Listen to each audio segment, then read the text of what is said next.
Level 1. Basement Clerk. You start underground, literally. The Ministry for State Security keeps you in rooms that never dry. Paper sweats, concrete sweats. You sweep up cigarette ash and damp dust that tastes like old glue. Your hands are always grey. Ink, mould, the sour breath of folders that have been handled by too many nervous men. You learn the first law of your new world. Nothing is truly dead here. A life can be resurrected with a signature. A rumour can be stapled into truth. You file photographs of faces that do not smile. You file the tiny facts people drop without noticing. A Western brand of soap, a church leaflet, a joke told too loudly on a tram. You do not interrogate anyone, not yet. You do not follow anyone, not yet. But you are already inside their skin because you touch the evidence they cannot wash off. You begin to understand that the state does not need to be seen to be felt. It only needs to record. And you are the first needle that pins a human being to a page. At night, you go home and scrub your hands until they sting. The smell of damp paper stays anyway. Level 2. Letter Opener. Now you work where secrets bleed out of envelopes. The air is sweet with steamed glue and cheap perfume trapped in paper fibers. You slit, lift, read, reseal. Your fingers learn the rhythm like a factory line. Fast, clean, no tremor. Some letters are harmless. A mother asking for coffee, a cousin describing a wedding. Others are hotter. Complaints about shortages, a prayer request, a line that hints at escape. You can feel the fear in the handwriting, heavy pressure, hesitation, a blot where the pen paused too long. You are taught to smile at the intimacy. You are told it is not private. Nothing is private. The state is a parent. The state is a surgeon. The state cuts to remove sickness. But the sickness starts to smell like people. You read love letters and feel nothing. You read apologies and feel nothing. You read a final note from a man who expects a knock at his door, and you feel a small, cold approval. He understands his place. He knows he is being watched. That is order. When you reseal the envelope, it looks untouched. That is the point. The victim should doubt their own senses. You are learning to be invisible while doing violence with a blade no one sees. Level 3. Hallway Watcher. You move above ground, into corridors and stairwells. Your job is simple. Be furniture, be air. Stand near the building entrance with a clipboard and a neutral face. Ride the tram at the same hour every day. Sit on a bench. Look bored. Remember everything. You start collecting people like stains. The professor who taps his cigarette twice before lighting it. The mechanic who flinches when police walk by. The teenager who keeps glancing at the wall as if it might open. You note who meets whom, who avoids whom, who holds eye contact too long, who never looks up at all. The city teaches you its own odor. Coal smoke, wet wool, cabbage, the metallic tang of cheap beer. You learn where dissent hides. In church basements, in art circles, in private apartments with curtains always drawn. You listen for laughter that sounds wrong, laughter that means someone is pretending not to be afraid. Sometimes you follow someone into a public toilet or a stairwell, and the smell hits you like a slap. Urine, rot, cold sweat. Your stomach tightens, but you do not show it. You are learning the second law. Disgust is weakness. If you can stand the stink, you can stand anything. And each day, you write a report that turns a human walk into a criminal pattern. Level 4. Informant Handler. Now you recruit the city to spy on itself. You are given names. Co-workers, neighbors, lovers, friends. You visit them with a file in your briefcase and politeness on your tongue. You sit at their kitchen table while their children play in the next room, unaware that their parent is being fitted with a leash. You offer incentives first: a travel permit, a university placement, a better apartment. Then you offer pressure: a past affair, a stolen item, a relative who wants to study abroad. You do not need to threaten loudly. You only need to imply that the file can grow teeth. You learn to enjoy the moment their eyes change, the moment they understand you own a piece of their future. Some become eager, hungry to please. Some cry. Some go rigid and silent, like meat placed on ice. You write them a code name, a clean label for something dirty. Your informants bring you scraps: who attended a prayer meeting, who kept a foreign magazine, who mocked the party after 3 beers. You pretend the scraps are small, but you feed them upward, and they become claws. You begin to feel powerful without raising your voice. That is the rot at the center. You no longer need to do the watching yourself. You have taught others to watch for you. The best prison is one where the prisoners guard each other. Level 5. Surveillance Team Leader. You graduate into the machinery: cameras, microphones, hidden lenses behind drilled holes, and fake light switches. You plan an operation like a hunter plans a trap. Where will the target sit? Where will they sleep? Where will they whisper? You spend hours in cramped rooms with stale coffee and the heat of too many bodies. Headphones press your ears raw. On the reel-to-reel tape, you hear a marriage dissolve in real time. You hear a child ask why the phone clicks. You hear a man practicing courage in front of a mirror, his voice shaking as he rehearses words he will never say aloud. You learn that silence is also evidence: long pauses, breathing, a sigh after a name is mentioned. You mark timestamps like a priest counting sins. Sometimes you are ordered to enter an apartment when the occupants are out. Your team moves with gloves and shoe covers.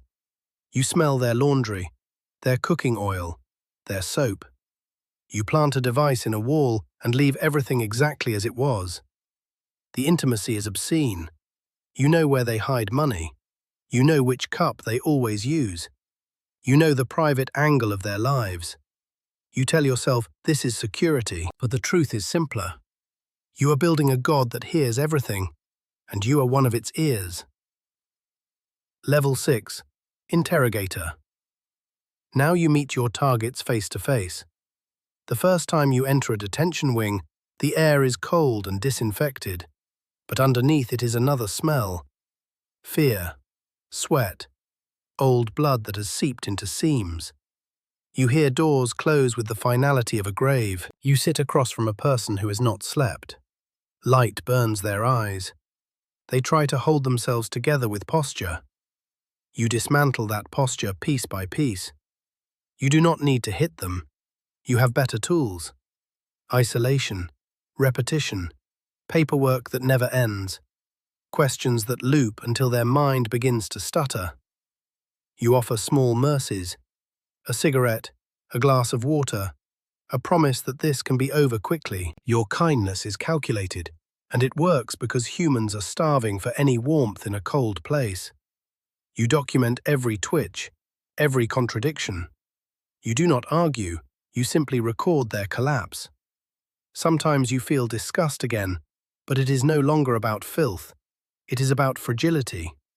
How easy it is to turn a citizen into a pleading animal.